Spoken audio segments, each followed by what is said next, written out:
اور ویسے جب حضرت جبرائیل آتے تھے انسانی شکل میں، وہ ایک بالکل دوسری شکل ہے۔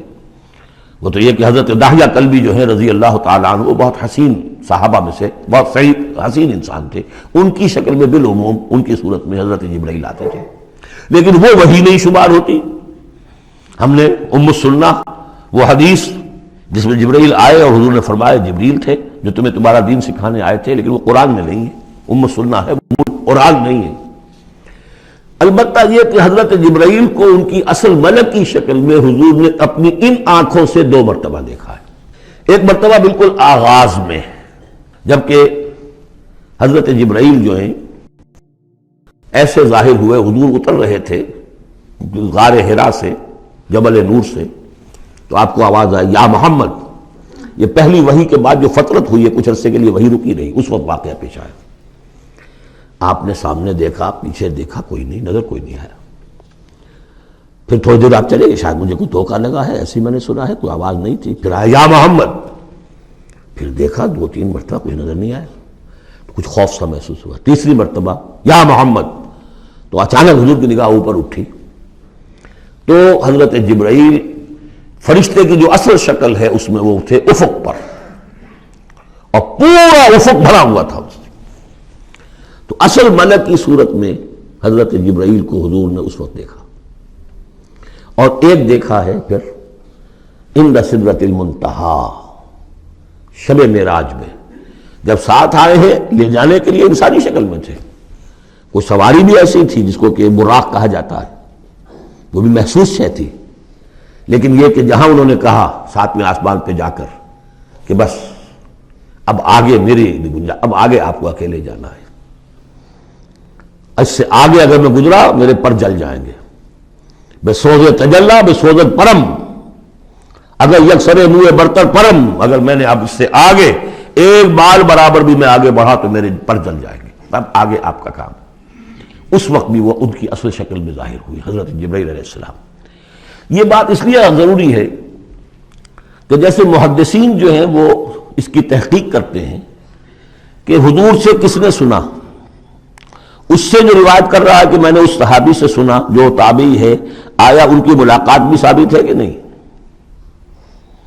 تابعین کے طبقے کا ایک شخص وہ ہے کہ جس کی عمر ابھی 6 برس کی تھی کہ وہ صحابی فوت بھی ہو گئے، اور وہ کہہ رہا ہے میں نے ان سے سنا، تو پھر وہ حدیث جو ہے محدثین اس کو قبول نہیں کریں گے۔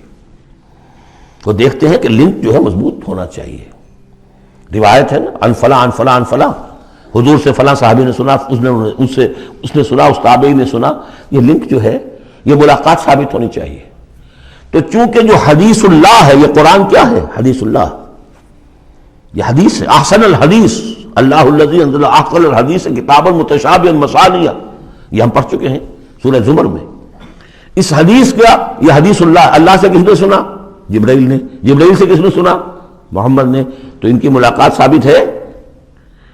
اصل ملکی شکل میں حضرت جبرائیل کا دیکھا جانا اس اعتبار سے بہت اہم ہے، اس لنک کو اسٹیبلش کرنے کے لیے اس کو یہاں پہ بیان کیا جا رہا ہے۔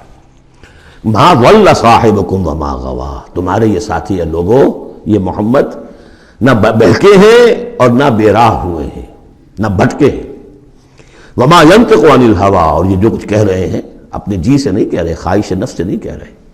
ان هو الا وحی یوحی، نہیں ہے یہ مگر وحی جو ان کی طرف کی جا رہی ہے۔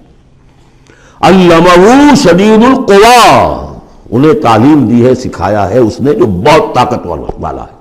یہاں حضرت جبرائیل ہیں جو مراد ہیں۔ علمہ شدید القوی، یہ قرآن کس نے سکھایا محمد کو؟ شدید القوی، ذو مرۃ، وہ بڑا زور آور ہے، فاستوی، وہ سیدھا ہوا، وہو بالافق الاعلی، اور افق اعلیٰ کے اوپر وہ محمد کو نظر آ رہا تھا صلی اللہ علیہ وسلم۔ ثم دنا فتدلی، پھر ذرا نیچے کو لٹکا، قریب آیا، فکان قاب قوسین او ادنی، اور پھر وہ اتنے قریب آ گیا کہ جیسے 2 کمانوں کا فاصلہ ہو یا اس سے بھی قریب۔ فاوحی الی عبدہ ما اوحی، پھر اس نے وحی کی اللہ کے بندے کی طرف جو وحی کی۔ وہ وحی کون سی تھی؟ وہ ہے اصل میں وحی رسالت۔ وحی نبوت جو تھی وہ تو شروع میں آ چکی، اس کے بعد یہ فترت ہو گئی تھی، کچھ وقفہ پڑ گیا تھا۔ شروع میں وحی جس سے کہ حضور کی نبوت کا ظہور ہوا ہے، وہ تو ہے اقرا بسم ربک الذی خلق خلق الانسان من علق اقرا وربک الاکرم الذی علم بالقلم علم الانسان ما لم یعلم. لیکن اب یہ سورہ مدثر کی آیات اس وقت نازل ہوئیں، یا ایھا المدثر، جب حضور گھر آ گئے اور پھر آپ نے اپنی اہلیہ سے کہا، خوف زدہ تھے، جو بھی منظر دیکھا تھا، ملک کی شکل، فرشتے کی شکل، اب وہ تو حضور ہی نے دیکھا جو دیکھا، ہم تو نہیں سمجھ سکتے کہ آپ نے کیا دیکھا. لیکن یہ کہ اس کے بعد آپ آئے، آپ نے کہا مجھے کمبل اڑا دو، لحاف اڑا دو، لحاف اوڑھ کر آپ لیٹ گئے، تو پھر وہ وہی یا ایھا المدثر قم فانذر وربک فکبر، اے لحاف میں لپٹ کر لیٹنے والے کھڑے ہو جاؤ اور خبردار کرنا شروع کر دو لوگوں کو. اور تمہاری اس دعوت کا نقطۂ آغاز تو انذار ہے، اور اس کا ہدف دنیا میں تکبیر رب ہے. رب کو بڑا کرو، اس کی بڑائی منواؤ، اس کی بڑائی نافذ کرو. اس کا نقشہ کھینچا گیا ہے. علمہ شدید القویٰ ذو مرۃ فاستویٰ وہو بالافق الاعلیٰ ثم دنا فتدلیٰ فکان قاب قوسین او ادنیٰ فاوحیٰ الی عبدہ ما اوحیٰ ما کذب الفؤاد ما رأیٰ. جو کچھ انہوں نے دیکھا ان کے دل و دماغ نے اسے جھٹلایا نہیں، یہ نہیں کہا کہ نہیں یہ کیا ہے. دیکھیے ایسا ہوتا ہے کہ کوئی غیر معمولی سی بات آپ دیکھیں تو ایک شخص ہو جاتا ہے، میں خواب دیکھ رہا ہوں، یہ حقیقت دیکھ رہا ہوں. آنچنی بیریم میں بیداریس تو یارب یا بے خواب، اے اللہ جو میں دیکھ رہا ہوں، جو ہم دیکھ رہے ہیں، یہ بیداری میں دیکھ رہے ہیں، یہ خواب میں دیکھ رہے ہیں، وہ غیر متوقع چیز. لیکن نبی کو کوئی شک نہیں ہوا. ما کذب الفؤاد ما رأیٰ، یکسوئی کے ساتھ دل و دماغ اور جو بھی آپ کی آنکھ دیکھ رہی تھی ان میں کوئی کانفلکٹ نہیں تھا. ما کذب الفؤاد ما رأیٰ فتمارونہ علی ما یریٰ، تو کیا تم اس سے جھگڑتے ہو اس چیز پر کہ جسے وہ دیکھ رہا ہے. اقبال نے کہا نا کہ قلندر ہرچے گوید دی نہ گوید، جو شخص اپنا دیکھی ہوئی چیز بیان کر رہا ہے تم اس سے جھگڑ رہے ہو. تمہارے لیے تو وہ ایک غیب کی خبر ہے، اس نے تو دیکھا ہے. افتمارونہ علی ما یریٰ وَلَقَدْ رَآهُ نَزْلَةً أُخْرَىٰ، اس نے تو ایک مرتبہ اور بھی دیکھا. کہاں دیکھا؟ عند سدرۃ المنتہیٰ، شب معراج میں سدرۃ المنتہیٰ. کوئی بیری کا درخت ہے، وہ کیسی بیری ہے؟ ساتویں آسمان کی بیری، وہ آخری حد ہے. مخلوق کوئی اس سے آگے نہیں جا سکتی.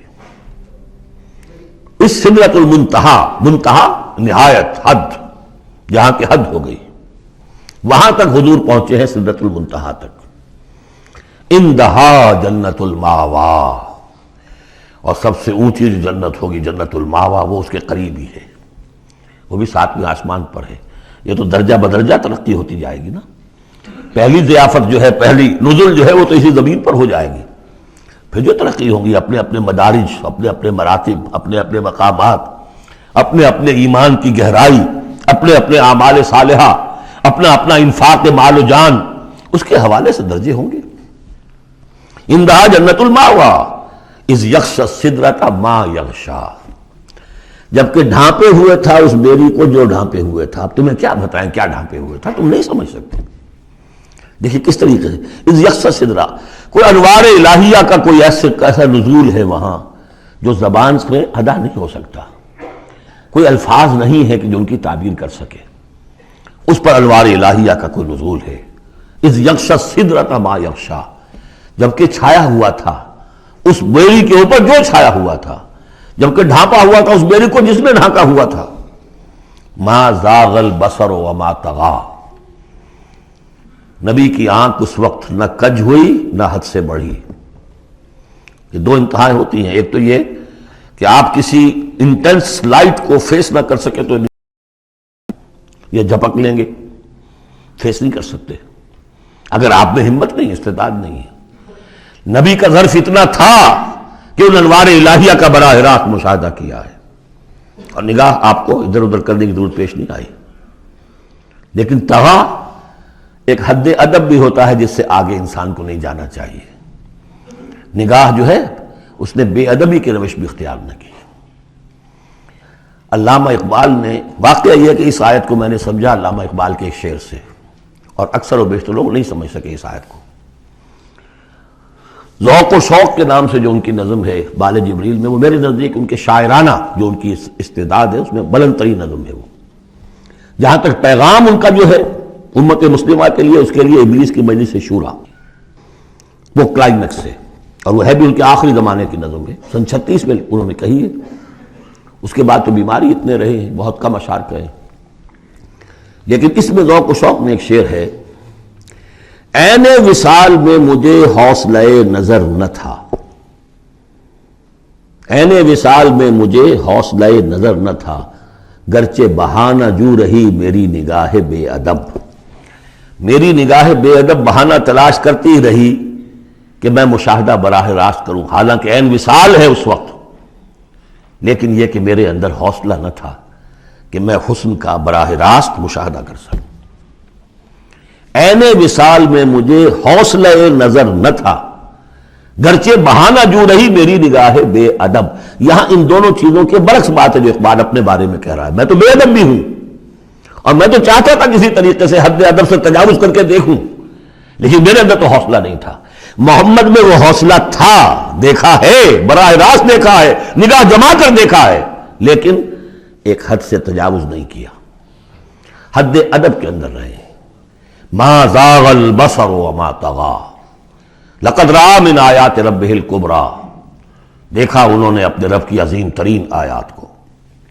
اب وہاں جا کر جو مشاہدہ ہوا ہے وہ تو اللہ کی عظیم ترین آیات کا ہے، اور اسی سے در حقیقت دلیل ہے ام المومنین حضرت عائشہ صدیقہ رضی اللہ تعالی عنہ اور حضرت عمر رضی اللہ تعالی عنہ کا جو قول ہے۔ شب معراج میں بھی حضور نے اللہ کو نہیں دیکھا، اللہ کی عظیم ترین آیات کو دیکھا، جو تجلی تھی اس وقت اللہ کی۔ حضرت عائشہ صدیقہ کا کہنا تو یہ ہے کہ نور لا یرا، وہ نور ہے، دیکھے کیسے جا سکتا ہے۔ بہرحال وہاں بھی قرآن جو کہہ رہا ہے وہ یہ نہیں کہہ رہا ہے کہ اللہ کو دیکھا، نہیں، جیسے کہ وہ جو شب معراج میں پہلا سفر کا حصہ تھا زمینی، مسجد حرام سے مسجد اقصی تک، سبحان الذی اسریٰ بعبدہ لیلا من المسجد الحرام الى المسجد الاقصی الذی بارکنا حولہ لنریہ من آیاتنا، وہاں پر بھی اللہ نے اپنی آیات کا مشاہدہ کرایا، لیکن وہ زمینی آیات ہیں اللہ کی، وہ برکات جو ہے زمینی ہیں۔ یہ تجلی جو ہو رہی ہے یہ ہو رہی ہے اس سدرۃ المنتہا پر، آخری حد ہے، مخلوق کی آخری حد ہے، اس سے آگے کہیے حرم ہے، حریم ذات ہے اللہ کی، جس میں کسی غیر کا کوئی دخل ممکن نہیں۔ اس حد پر جا کر جو وہاں تجلیات باری تعالیٰ تھے ان کا مشاہدہ کیا ہے۔ لقد رأى من آیات ربہ الکبریٰ۔